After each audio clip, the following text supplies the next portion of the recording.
I've been puzzled by the concept of single origin matcha. I never really got it, and there's two reasons for this. One is matcha doesn't vary in the way that coffee does, and reason two is because matcha doesn't come with a fair trade narrative either. So for a very long time, it never made sense to me until I understood what's behind the movement, and then my thinking changed 180 degrees. So in this video, I'm going to share this. I'm going to first talk about what's single origin in the context of matcha in the first place. Then I'll tell you why I was so perplexed about this concept. And then I'll tell you what made me change my view 180 degrees. By the way, I'm Yuki. I'm the founder of Tealife. Here we break down Japanese tea to make your next cup of tea more fun. Single origin tea is when a tea comes from a single farm and a single cultivar, kind of like we have in coffee. But to talk about single origin for Japanese tea, we also have to talk first about blended tea, because that's where it all starts for Japanese tea. As tea production expanded in Japan, and of course this is a long time ago, there was a really practical issue that surfaced. Growing tea is actually very difficult, so even if it's the same cultivar from the same farm, the same tea will taste different year to year. This is obviously a huge problem for merchants. So the merchants would be thinking, how do we keep the tea consistent from year to year? Because customers don't want variation, they want reliability and familiarity. And that's how the role of the tea masters emerged within the tea merchants.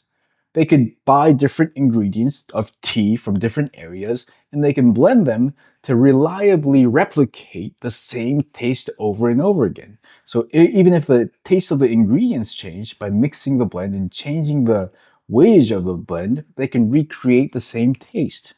And the customers can reliably continue to buy the same product over and over again. You might have had an impression that mixing or blending is a way to dilute the quality of the tea, but in reality, for Japanese tea at least, mixing or blending is actually a way to increase and replicate the quality of the tea over and over again. So in a way, blending was a way to fix the problem that single origin created in the first place. This is why single origin matcha felt really strange to me. Yes, cultivars are interesting, and yes, it's really nice to know the specifics about who actually grows the matcha as well.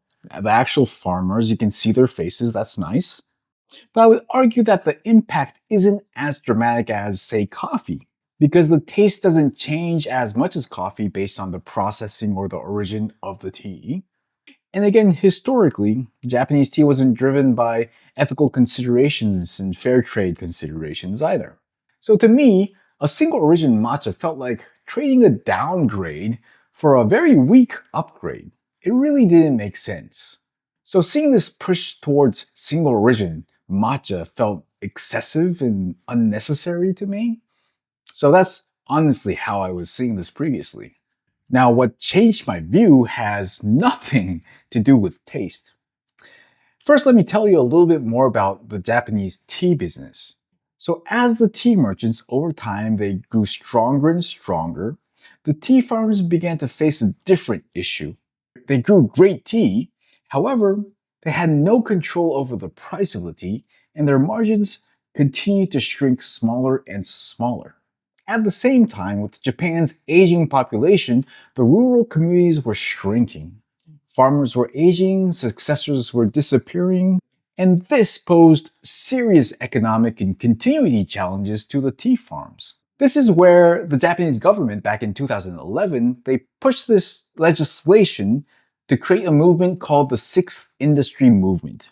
This Sixth Industry Movement, what this is it's basically asking the producers, the farms, to not just create or grow the products, but also process and even sell them directly.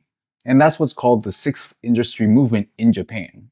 And as you can imagine, once the farmers started to sell them directly, a new issue emerged. How do they differentiate?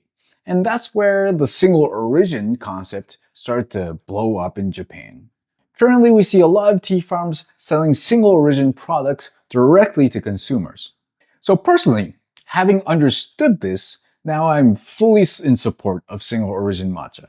The differences may not be as obvious as coffee, but still it's a way to connect directly to the tea farms. It's not something that's going to replace blending at all, but it's something that can coexist as a different lane, and together it can support the ecosystem of Japanese green tea. So there it is. That was a little bit of Japanese green tea history and why single origin is becoming a thing these days. Hope you liked it. Hope you support single origin Japanese green tea as well. Now, recently I did a video to address a common misinformation regarding the quality of Japanese matcha. So if you're interested, take a look at the next video.